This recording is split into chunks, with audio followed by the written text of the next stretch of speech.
Hi, in this video we're going to see how can we use iteration and loops in order to traverse and search elements in a structure. Here, the use of loops, such as for, can be used for traversing all the elements of a string. For example, here we can use the for in this way, for letter in string A, in order to go by each character of the string. This will be the same expressed in another way. Instead of going for each character of this string, we say from value 0 until value len of A. In this case, probably is a bit more difficult to understand this code, but it's the same. Basically, here we're going by each position of this structure and printing the character. So, as you can observe, the loop can be carried out for going by each element of a structure, being a string, being a list, or so on. Here you have an example in which we define a list of numbers and we want to obtain the sum of these elements. So we represent this as this for I in numbers, in which this I will traverse this list and takes the value, each one of the values each time. So let's think that this is the memory and this is the output, and first of all we define the list numbers with these values, and then we define the variable sum with value 0. We start with the for. The first value that takes I is this one, the first one, 10, and go inside the block of the for statement and perform this operation that is changing the value of sum by adding the current value of I, in this case 0 plus 10. Then go again to this for and takes the next value, in this case 5, in this case 5. We change the value of sum by adding this 5, and we take the next value of the list, in this case 8. We sum this 8, and then we take the very last value of the list, 20.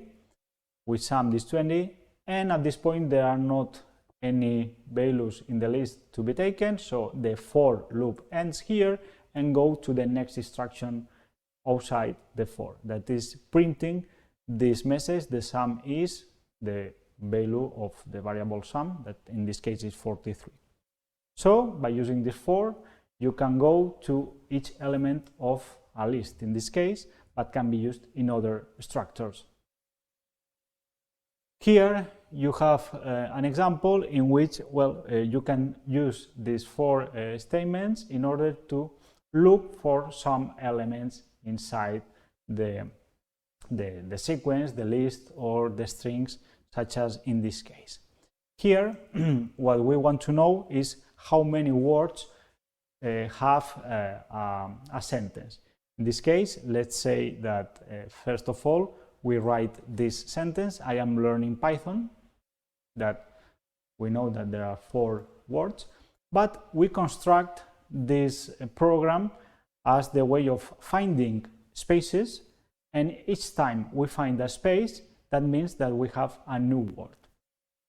So, just a brief comment, this function deletes the final characters that can be in a sentence. Well, this can be a bit weird, but when you write something, sometimes there are a final escape character and so on. So basically this strip gives you the message that you enter, such as I am learning Python.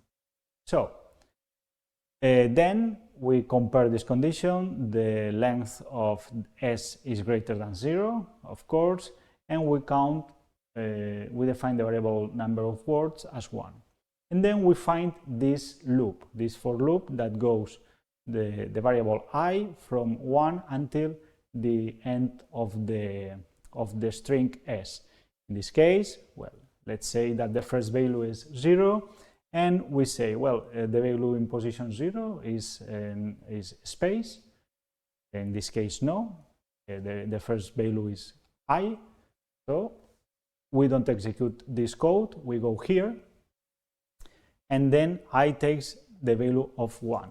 We compare if the value of position 1 is a space. In this case, yes, take into account that this value position 0 is a space.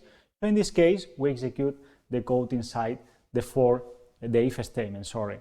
And this code causes that the change of the variable number of words by increasing the value by 1, in this case 2.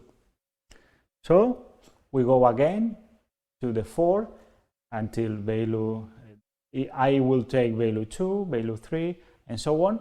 Let's go forward until I takes value 4, in which if we go here, value 4 is this next space. So at this point, this condition will be true, and the value of n words will be increased by 1. And then the for continues, taking value 5, 6, 7, and blah, blah, blah, until 13, that is corresponds to this next space.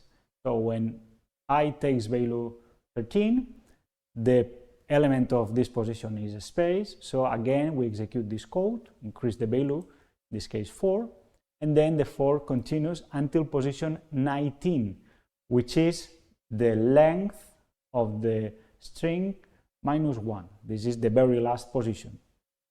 In this case, the very last position is this one.